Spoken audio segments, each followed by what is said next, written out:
Hello students, welcome to the learn with Jyoti Tiwari. कैसे हैं आप सभी? उम्मीद करता हूँ कि आपकी पढ़ाई लिखाई बहुत ही अच्छी चल रही होगी, एकदम चकाचक चल रही होगी आपकी पढ़ाई लिखाई, है ना? समर वेकेशन में घूम तो नहीं रहे हो ना सभी लोग? पढ़ाई लिखाई चल रही है ना? 12th वालों, हाँ, क्लास 12th वालों, क्या आपकी पढ़ाई लिखाई चल रही है? अगर चल रही है तो कमेंट बॉक्स में बताइए। घूमना फिरना नहीं है, बैठ के पढ़ाई करनी है 2 महीने, अपने वीक पॉइंट्स को इम्प्रूव करना है। किसी की मैथ्स वीक होगी, किसी की फिजिक्स वीक होगी, किसी की केमिस्ट्री वीक होगी। इसे ना बैठ के इस 2 महीने का तो मौका इम्प्रूव करो बैठ के सभी लोग। है, आपके स्क्रीन पे क्वेश्चन दिख रहा है, पढ़िए, पॉज करिए वीडियो, खुद से सॉल्व करिए। फिर से कहूँ, पढ़ो, पॉज करो वीडियो, खुद से सॉल्व करो। सर आप तो बताएंगे ना एक्सप्लेनेशन, क्या ज़रूरत है खुद से सॉल्व करने की? अरे नहीं, करो।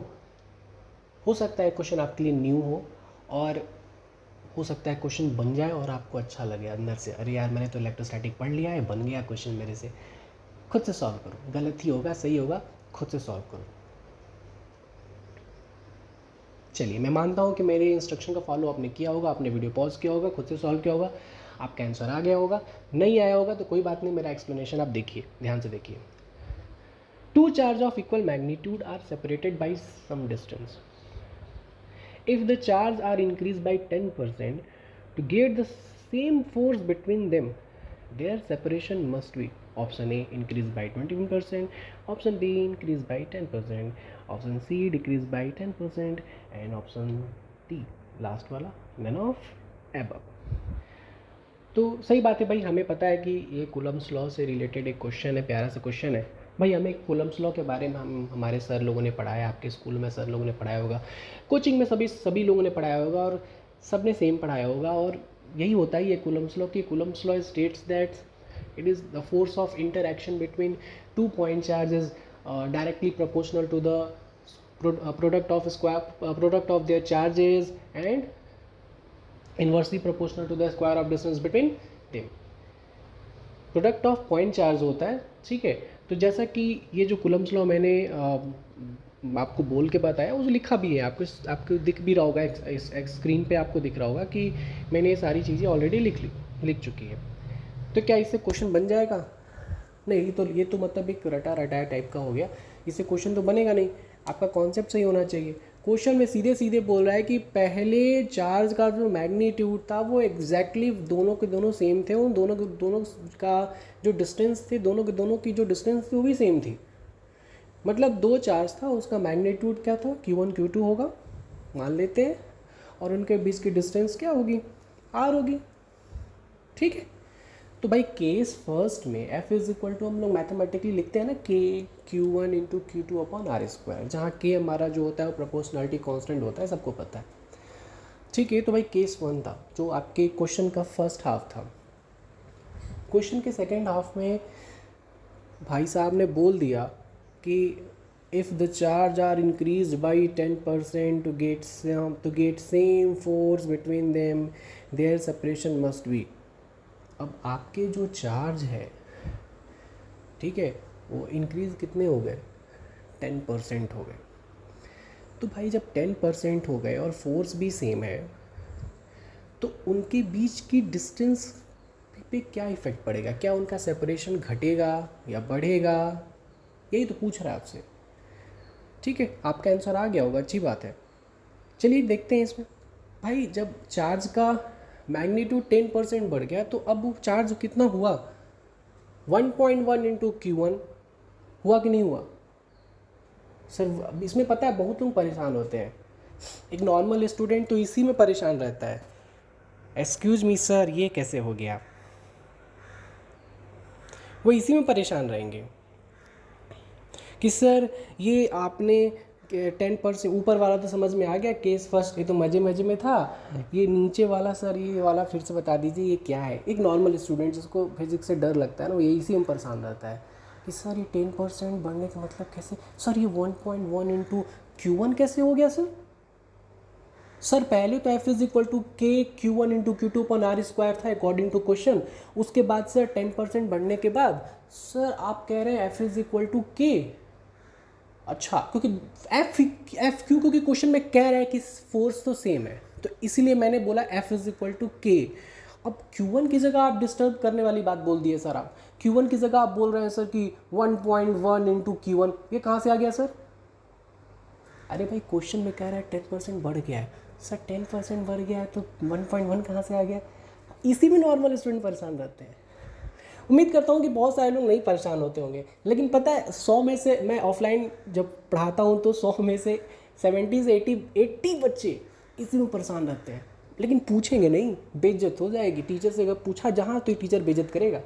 तुम्हें इतना नहीं आता है? बच्चे इनोसेंट होते हैं ना, इसलिए। खैर ये सभी मैं डिटेल में बता देता। मैं कह रहा हूँ ना, मैं सबको टच करूँगा। मैं एक नॉर्मल स्टूडेंट को भी टच करूँगा, सर ये कैसे हो गया। आज जिनको आता है उनको भी कुछ चीज़ें गेन करने को मिलेगी। जैसे आगे की सीरीज़ में कुछ अच्छे क्वेश्चंस मैं प्रोवाइड करूँगा जहाँ पे उनके लिए भी चैलेंजिंग होगा। अब बात आती है sir 1.1 into Q1 into Q2 into 1.1 upon R1 का स्क्वायर कैसे हुआ। R1 का स्क्वायर से समझ में आ रहा है, ठीक है। हमने माना कि उनके बीच की जो दूरी होगी कुछ चेंज हुई होगी, उसको मान लिया हमने R1 मान लिया। और पहले वाली की जो दूरी थी, पहले वाले दो चार्ज के बीच की जो डिस्टेंस है, उसको मैंने R माना था। और जो दूसरे केस में हमने उसको R1 माना है। तो नीचे वाले में तो कोई प्रॉब्लम नहीं है sir, f is equal to K, और नीचे डिवाइड बाई सर आपने R1 स्क्वायर लिखा है, उसमें तो कोई दिक्कत नहीं है, क्योंकि आपने मान लिया है कि R1 जो है वो नई डिस्टेंस है, नया सेपरेशन है उनके बीच में, ठीक है। हम वो समझ में आ रहा है सर ये 1.1 इंटू Q1 और इंटू 1.1 इंटू Q2 समझा दीजिए, ठीक है। ये बहुत सारे बच्चों का क्वेरी होता है।